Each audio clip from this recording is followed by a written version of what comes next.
Square matrix. तो square matrix समझ में आया था ना। स्क्वायर मैट्रिक्स को कहते थे एक ऐसा मैट्रिक्स जिसमें इक्वल नंबर ऑफ रोज और कॉलम होता है, उसको हम क्या बोलते हैं? Square matrix. A matrix that has equal number of rose and column is called a square matrix. समझ गया ना। तो स्क्वायर मैट्रिक्स के बारे में पिछले क्लास में हम लोग बात किए थे। अब देखिएगा आज हम देखने जा रहे हैं स्क्वायर मैट्रिक्स का टाइप्स, ठीक है ना। कोई दिक्कत है तो देखिए स्क्वायर मैट्रिक्स का टाइप में अगर बात करें, ठीक है, तो सबसे पहले हम बात कर लेते हैं डायगोनल मैट्रिक्स। कौन छोटू? डायगोनल मैट्रिक्स, ठीक है ना, पहला टाइप। दूसरा इसी का टाइप है, उसको हम बोलते हैं क्या है ना, स्केलर मैट्रिक्स। कौन सा मैट्रिक्स?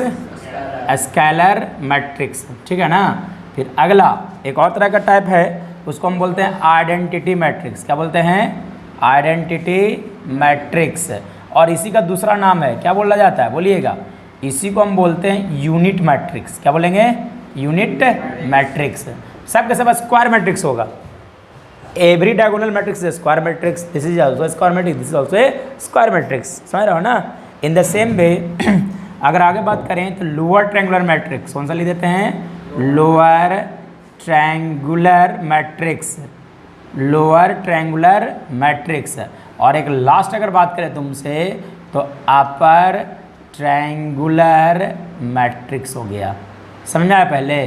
तो लोअर ट्रायंगुलर मैट्रिक्स और कौन कौन सा हो गया? अपर ट्रायंगुलर मैट्रिक्स हो गया। फिर से स्क्वायर मैट्रिक्स कौन कौन सा होता है? Diagonal matrix, scalar matrix, identity matrix, lower triangular matrix और अपर ट्रायंगुलर मैट्रिक्स होता है। समझ गए? अब समझते हैं सब में अंतर, ठीक है। तो सबसे पहले स्टार्ट करते हैं हम डायगोनल मैट्रिक्स से। कौन सा छोटू? Diagonal matrix. पहले इतना लिख लीजिए, उसके बाद बात करते हैं आपसे। A square matrix for which every non diagonal elements is zero, non diagonal elements is zero. नहीं समझा? वो ऐसा स्क्वायर मैट्रिक्स जिसके लिए नॉन डायगोनल एलिमेंट जीरो होगा, उसको हम क्या बोलेंगे? क्या बोलते हैं? Diagonal matrix. जैसे फॉर एग्जांपल हमने एक मैट्रिक्स ए लिख दिया, ठीक है ना। नॉन डायगोनल मतलब जो डायगोनल पर नहीं है, वैसा एलिमेंट जो डायगोनल पर नहीं है। ये देखिए 5 0 0 यहाँ पे रेट लिख देते हैं। देखो ये किस तरह का मैट्रिक्स हो गया? डायगोनल मैट्रिक्स, सेकेंड ऑर्डर का, ठीक है ना। कोई दिक्कत है? एक और हम मैट्रिक्स लेते हैं थर्ड ऑर्डर वाला, ठीक है ना। 5 0 0 0 8 0 0 0 और यहाँ पे 7 लिख देते हैं। ये किस तरह का मैट्रिक्स हो गया बताओ? डायगोनल मैट्रिक्स हो गया, है ना। किस तरह का मैट्रिक्स हो गया? डायगोनल मैट्रिक्स हो। क्यों? क्योंकि इन सब में इसमें अगर देखा जाए तो डायगोनल एलिमेंट पर कुछ है, लेकिन नॉन डायगोनल एलिमेंट कितना है? जीरो है। यहाँ पे देखो डायगोनल एलिमेंट कुछ है, लेकिन नॉन डायगोनल एलिमेंट कितना है? जीरो है। तो उस तरह का मैट्रिक्स जिसका नॉन डायगोनल एलिमेंट्स क्या होगा? नॉन डायगोनल एलिमेंट्स जीरो होगा, उसको हम क्या बोलेंगे? Diagonal matrix. समझ आ गया ना। चलिए लिख लीजिएगा। अगला कौन सा मैट्रिक्स लिखा हुआ है? Scalar matrix. देखिएगा तो स्केलर मैट्रिक्स क्या होता है भाई, ठीक है ना।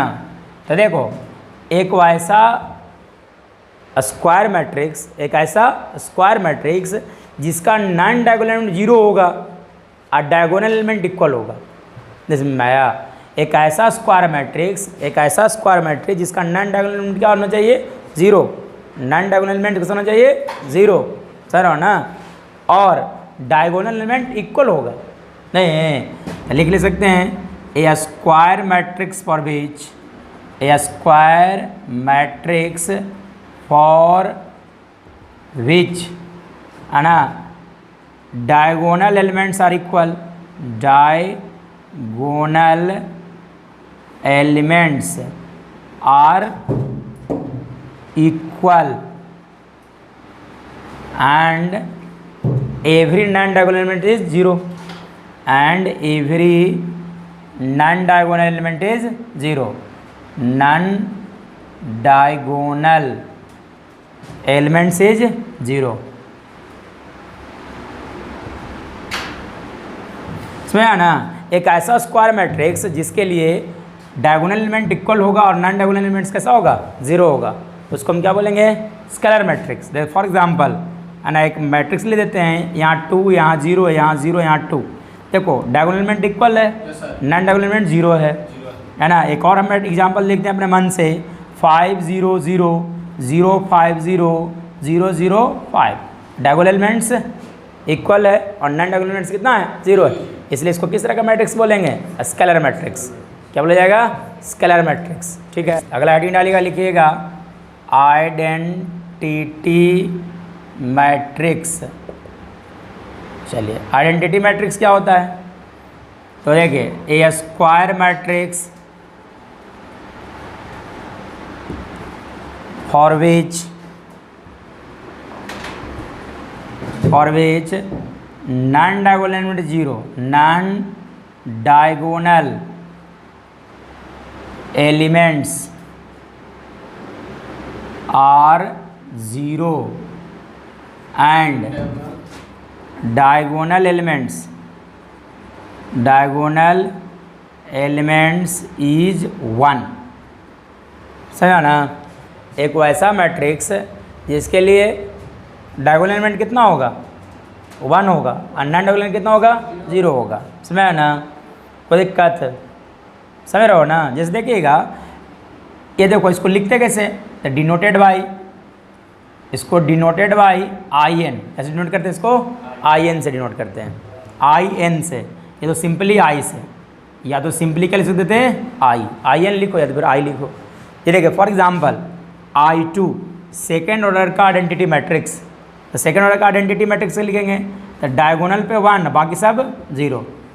सही है ना, I2 मतलब सेकेंड ऑर्डर का आइडेंटिटी मैट्रिक्स। ठीक है ना, अगर मान लिया I3 लिखना चाहते हैं, तो I3 का मान कितना हो जाएगा, बोलिएगा 1 0 0 0 1 0 0 0 1। लोअर ट्रायंगुलर मैट्रिक्स, किसका बात करें, लोअर। तो देखो जो नाम लिखा हो उसका सीधे उल्टा तुमको काम करना है, नहीं समझा।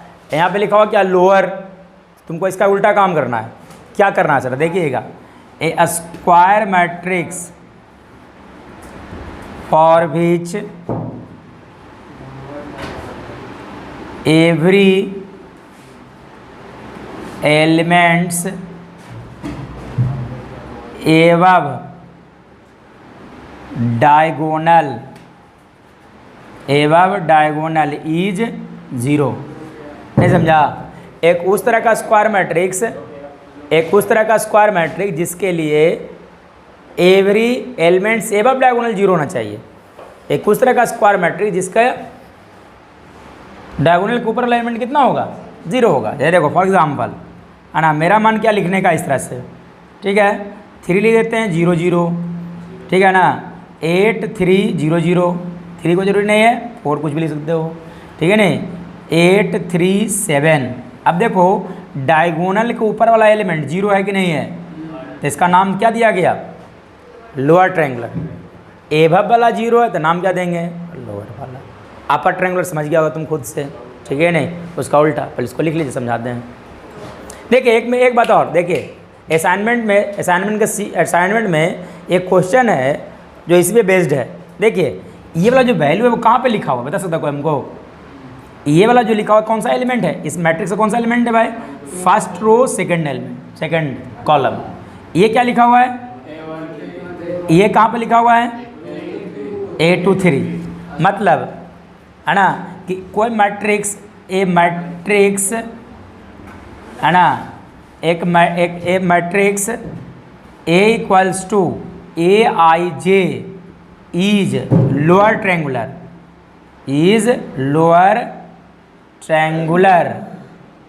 इफ। देखिएगा ये लोअर ट्रायंगुलर तभी होगा जब AIJ का वैल्यू 0 होगा, लेकिन कौन सा एलिमेंट के लिए, ठीक है नहीं, इक्वल्स टू 0 है ना, इफ।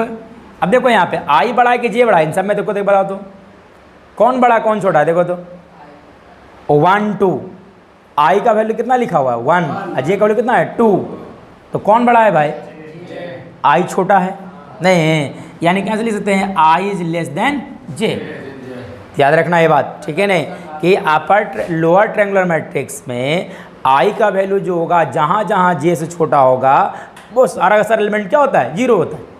इसलिए लिखा गया है if a matrix A equals to इतना is lower triangular if AI is equal to 0, कब, जब आई जो होगा जे से छोटा होगा, ठीक है ना। यहाँ पे लिख दो फॉर ऑल वैल्यू, आप लिख देते हैं for all value of I less than J, ठीक है ना। मैं देखो नाम में क्या लिखा हुआ अपर, लेकिन काम कहाँ पर होने वाला है लोअर, नहीं, यानी कि a square matrix for which every elements below diagonal, कौन छोटो बिलो डायगोनल इज 0, सर हो ना। जैसे एक एग्जांपल देखें, एक एग्जांपल लिख रहा है अपने मन से, ठीक है, बिलो वाला 0 होना चाहिए, बिलो वाला कितना चाहिए 0, 5 7 8, ठीक है। यहाँ लिख देते हैं 0 2 3, ठीक है ना। यहाँ लिख देते हैं 0 0 और क्या लिख देते हैं 7। अब देखो डायगोन इसके नीचे वाला क्या एलिमेंट 0 है कि नहीं है, डायगोनल के एलिमेंट्स वाला नीचे 0 है, इसलिए इसको हम क्या बोलेंगे, क्या इसका नाम पड़ा होगा अपर ट्रायंगुलर मैट्रिक्स, सही है ना। अब देखिएगा इसके लिए बात करें तो कौन से पोजीशन पे, इसका पोजीशन क्या है भाई 8 2 1, इसका पोजीशन क्या है, इसका पोजीशन क्या है, कौन बड़ा आई बड़ा, यानी कि a matrix A equals to A I J is lower triangular, lower upper triangular, sorry यहाँ पे क्या लिख सकते हैं upper triangular if A I J equal to कितना हो गया 0 for all value of I greater than J, है ना। ये सीट में है क्वेश्चन, असाइनमेंट सीट में देखिएगा तो ये क्वेश्चन मिलेगा आपको। कंपेरेबल मैट्रिक्स, कंपेरेबल मैट्रिक्स लिखिएगा, इसका डिफिनेशन देखिए, 2 मैट्रिसेस हैविंग सेम ऑर्डर, 2 ऐसा मैट्रिक्स जिसका ऑर्डर क्या होगा सेम होगा, उसको हम क्या बोलते हैं कंपेरेबल मैट्रिक्स। नहीं समझ में आया। जैसे एक मैट्रिक्स हम ए लिख देते हैं, ठीक है ना, ए इक्वल टू लिख देते हैं 1 2 3 4 5 6, एक और मैट्रिक्स बी लिख देते हैं 8 7, है ना, 8 9 2 7। अगर ये देखो इसका ऑर्डर कितना है, इसका ऑर्डर कितना है, इसका ऑर्डर कितना है 2/3, इसका ऑर्डर कितना है 2/3, इसका ऑर्डर 2/3 है, इसका भी ऑर्डर कितना है 2/3 है, तो दोनों का ऑर्डर सेम है ना भाई। कंपेरेबल होने के लिए ए हम बोल देते हैं कि इसका ऑर्डर जो है वो p/q है, p/q है। एक मैट्रिक्स बी है, इसका ऑर्डर हम मान लेते हैं क्या है m/n है, हम बोलते हैं कि दोनों कंपेरेबल है, दोनों कैसा है ना, A and B are comparable, A and B are comparable, are comparable if p किसके बराबर होगा, इसका m के बराबर होगा, हाँ तो ये p इक्वल टू m, इसका q किसके बराबर है, इसके q बराबर n होगा। अगर ऐसा होगा तो दोनों को दोनों मैट्रिक्स कैसा होता है कंपेरेबल होता है सब। चल लिख लीजिए इक्वल मैट्रिक्स, ठीक है ना। इक्वल मैट्रिक्स को कहते हैं तो टू कंपेरेबल मैट्रिसेस कर लो, मतलब दोनों का ऑर्डर पहले सेम होना चाहिए। Comparable matrices whose corresponding elements are equal, whose corresponding elements are equal, elements are equal, ऐसा समझ आया। दो को ऐसा मैट्रिक्स जो कंपेरेबल होना चाहिए और करस्पॉन्डिंग एलिमेंट इक्वल होना चाहिए, उसको हम क्या बोलेंगे, क्या बोलेंगे equal matrix. For example and अगर लिख देते हैं ए इक्वल टू, ठीक है ना, ए इक्वल टू लिख देते हैं A11 A12 A13 sorry A21 और A22, बी इक्वल टू लिख देते हैं, मान लेते हैं B11, ठीक है ना, B11 B12 B, है ना 21 और क्या लिख देते हैं B22। सबसे पहले दोनों कंपेरेबल है कि नहीं, दोनों का ऑर्डर सेम है ना जी। इसका ऑर्डर कितना है 2/2, इसका भी ऑर्डर कितना है 2/2। Point number clear. Point number 2 क्या बोलेगा, करस्पॉन्डिंग एलिमेंट इक्वल होगा, मतलब जब हम इसको उठा के इसके ऊपर रखेंगे तो कौन किसको ओवरलैप कर रहा है, तो कौन किसको ओवरलैप करेगा, A11 किसको ओवरलैप करेगा B11 को, तो A11 इक्वल टू क्यों ना चाहिए B11, A12 इक्वल टू है ना, A12 इक्वल टू कितना हो जाएगा B12, A12 इक्वल टू क्या लिखोगे B12। Similarly A21 equal to B21 और A22 इक्वल टू B22। समझ आया ना। अगर करस्पॉन्डिंग एलिमेंट इक्वल होगा तो उसको हम क्या बोलते हैं, कंपेरेबल, सॉरी इक्वल मैट्रिक्स बोलते हैं। समझा ना, समझा। दो ऐसा कंपेरेबल मैट्रिक्स जिसका करस्पॉन्डिंग एलिमेंट सेम होता है उसको हम क्या बोलते हैं, क्या बोलते हैं, इक्वल मैट्रिक्स बोलते हैं। चलिए लिखना था, लिख लीजिए।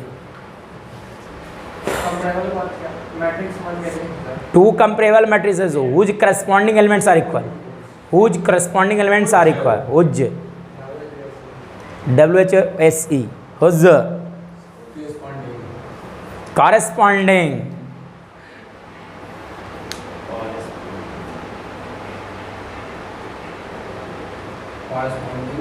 elements।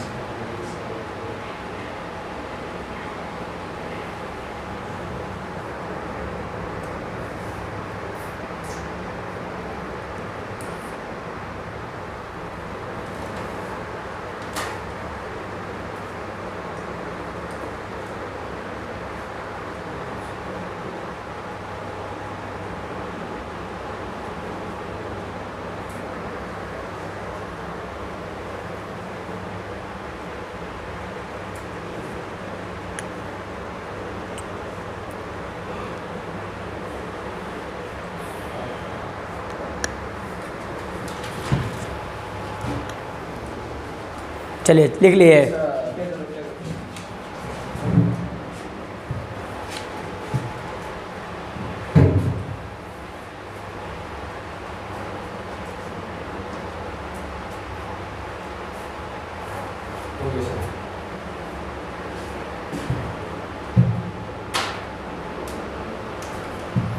मिटा दें।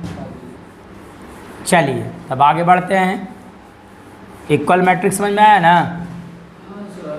चलिए तो आगे बढ़ते हैं। आगे क्या चीज़ है छोटू, तो देखिएगा। जैसे देखो एक क्वेश्चन लिखो तो, find the value of x and y, find the value of x and y if 3x minus 4y 8 थे, है ना, 5x plus 4y 7 is equal to, ठीक है ना। यहाँ लिख देते हैं -1, यहाँ लिख देते हैं 9, यहाँ लिख देते हैं 7, सॉरी यहाँ 8 और यहाँ का लिख देते हैं 7। सही है। तो एक्स और वाई का वैल्यू निकालना है सर, हो ना। तो क्या बन जाएगा, देखिए कैसे बनाइएगा। देखिए दोनों मैट्रिक्स इक्वल है कि नहीं है, बीच में इक्वल टू का साइन दिया हुआ है, कंपेरेबल है, दोनों का ऑर्डर सेम है। तो क्या बताया गया आपको कि अगर दो मैट्रिक्स कंपेरेबल होगा और दोनों का करस्पॉन्डिंग एलिमेंट इक्वल हो तो इक्वल मैट्रिक्स होता है। यहाँ पे पहले ही बोल रहा है कि इक्वल है, मतलब करस्पॉन्डिंग एलिमेंट क्या होगा, इक्वल होगा। मतलब क्या लिख सकते हैं बताइएगा, 3x minus 4y equal to कितना हो गया -1, और क्या लिख सकते थे 5x plus 4y equal to कितना हो गया 9, हो ना गया। तो क्या बचपन में आप लोग नहीं पढ़े थे इसको सॉल्व करने के लिए, इक्वेशन नंबर पहला हो गया, इक्वेशन नंबर दूसरा हो गया, दोनों का ऐड कर दें तो 8x इक्वल टू कितना आ गया 8, तो x इक्वल टू कितना आ गया 1। सर है ना, x का वैल्यू 1 में रख दो तो y का वैल्यू कितना आएगा 1 आएगा। समझे ना, कोई दिक्कत, इसलिए x और y का वैल्यू कितना हो गया 1 1। ठीक है। Find the value of x if x minus 2 8 x square minus 5x 7 is equal to 0 8 minus 6 7। चलिए बना लीजिए खुद से। कितना आया 3 और 2 आया। देखिए x minus 2 equal to 0, x equal to कितना आ गया 2। एक और कंडीशन क्या होगा, x square minus 5x equal to कितना -6, यानी कि x square minus 5x plus 6 equal to कितना हो गया 0, है ना। तो x square minus 3x minus 2x plus 6 equal to कितना हो गया 0। x into x minus 3 minus 2 into x minus 3 equal to 0, x minus 3 into x minus 2 equal to कितना हो गया 0 आ गया, यानी कि x इक्वल टू 3 और x इक्वल टू कितना आ गया 2। अब देखो x इक्वल टू 3 आंसर में नहीं होगा, क्यों नहीं होगा, क्योंकि अगर 3 यहाँ पर रखोगे 3 में से 2 गया तो कितना आ गया 1, 1 इक्वल टू 0 होगा, नहीं होगा। इसलिए आंसर कितना होगा, जो कॉमन वैल्यू आएगा, जो दोनों बोलेगा इंटरसेक्शन पॉइंट होगा, इसलिए x का वैल्यू कितना होगा, ओनली 2, 3 नहीं होगा, ठीक है ना। इसलिए आंसर क्या हो गया, x इक्वल टू 2, ठीक है। जो कॉमन वैल्यू आएगा वही आंसर होगा, सही है ना। द वैल्यू ऑफ x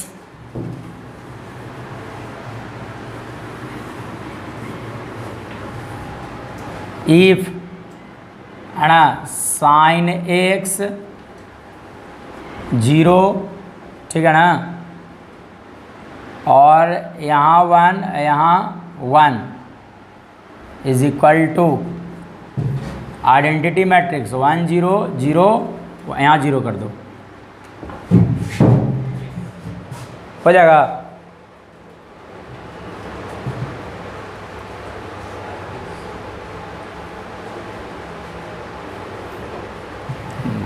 नहीं बन जाएगा। जनरल वैल्यू निकालना है, जनरल वैल्यू पढ़ाएगा ट्रिगो में पढ़ाए थे ना जनरल सोल्यूशन, जनरल सोल्यूशन निकालना है इसका, ना कि एक ही वैल्यू लिख देना है, जनरल सोल्यूशन निकलना है। तो देखिएगा, हाँ, तो साइन एक्स इक्वल टू कितना हो गया 1, साइन एक्स इक्वल टू कितना हो गया 1। तो पहले यहाँ से प्रिंसिपल वैल्यू ऑफ एक्स बताइए, तो प्रिंसिपल वैल्यू ऑफ थीटा क्या होता था, इसका प्रिंसिपल वैल्यू ऑफ थीटा कितना होगा 0 से 90 डिग्री का वैल्यू बीच वाला, यानी कितना इक्वल टू हो गया साइन 90 π/2, यानी कि यही अल्फा का मान होता था, अल्फा का मान कितना आ गया π/2, याद आया। जनरल वैल्यू बताना था आपको, तो एक्स इक्वल टू क्या लिख देते बताइएगा, n पाई प्लस -1 के पावर n अल्फ़ा लिख देते ना, यानी क्या हो गया finally answer n pi plus -n के power n into alpha, alpha का वैल्यू कितना आया था π/2, तो एक्स का वैल्यू ये हो गया, समझ रहा हो ना, कहीं समझ में आया। जनरल वैल्यू बताना था इसीलिए। algebraic operations on matrices, algebraic operations on matrices, scalar multiplication of a matrix, scalar multiplication of a matrix, sir है ना। तो देखिएगा scalar multiplication of A matrix, देखिए अगर मान लें कि ए लिखा हुआ है, ठीक है ना, यहाँ लिख देते हैं 1 2 3 4 5 6, सही है ना। अगर आपसे पूछ देते हैं कि बताओ 5a कितना होगा, स्केलर मल्टीप्लिकेशन क्या होता है, किसी कांस्टेंट से मैट्रिक्स को मल्टीप्लाई करने का प्रोसेस को हम क्या बोलते हैं, स्केलर मल्टीप्लिकेशन।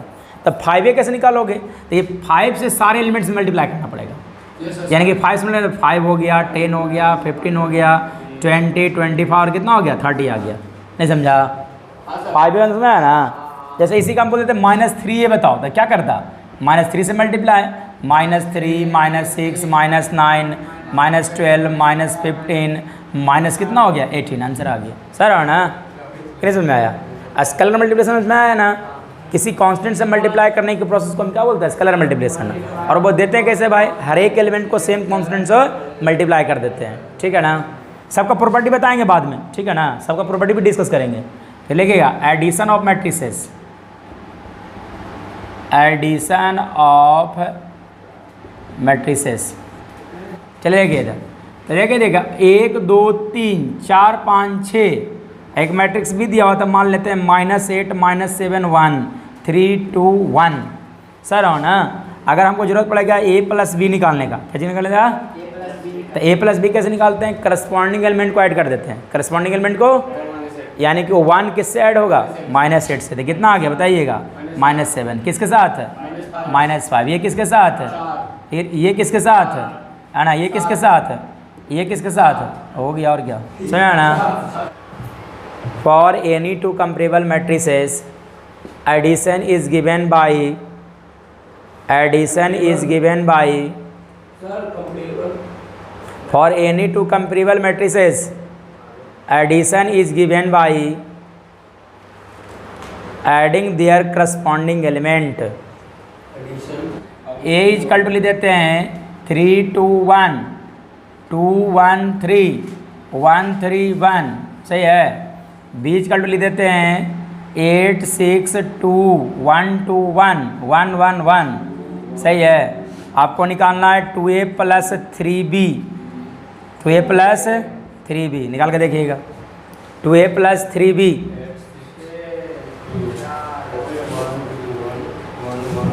क्या सब निकालना है? 2a प्लस 3b का वैल्यू निकालना है। 2a plus 3b equal to what? 2a plus 3b, तो 2a, a मतलब क्या दिया हुआ है ना, लिख दो a को वैल्यू 3 2 1 2 1 3, कितना हो गया 1 3 1 प्लस 3 इंटू b का वैल्यू क्या a ना है 8 6 2 1 2 1 और 1 1 1, सर हो ना। तो देखिए, तो 2 से मल्टीप्लाई कर देते कितना आ गया बताइएगा 6 4 2 है ना, 4 2 6 है ना, 2 6 2 से सबसे मल्टीप्लाई होगा, हाँ, फिर 3 से सबको इंटू कर दो, यानी कितना आ गया 24 18 6 3 6 3 3 3 3, सही है। सबको ऐड कर दीजिए, ऐड किए तो कितना आ गया बताइएगा 30 22 8 7 8 9 5 9 5, आंसर आ गया। हाँ चलिए ठीक है, लाइए असाइनमेंट दीजिएगा, लिखिए होमवर्क घर से बना के लाइएगा, नहीं बना के लाओगे तो कल मार के तोड़ ताड़ के बराबर कर देंगे। ये सवेरे भी इतना ही बताएं, सवेरे जो होमवर्क मिल रहा है जो अभी मिल रहा है। लिखते जाओ क्वेश्चन नंबर 6 7, क्वेश्चन नंबर 6 7 10 11 12 13 14 15 16 17, नहीं बनेगा लेकिन बनाना, 17 नहीं बनेगा लेकिन फिर भी बनाइएगा, 18 नहीं बनेगा लेकिन फिर भी बनाइएगा, नहीं बनेगा फिर बनाना, हाँ 19 फिर भी बनाना, 20 बस इतना ही बनेगा, इतना ही बनेगा, इससे ज़्यादा नहीं बनेगा तुमसे। अरे इतना बना लोगे, उम्मीद कर ले।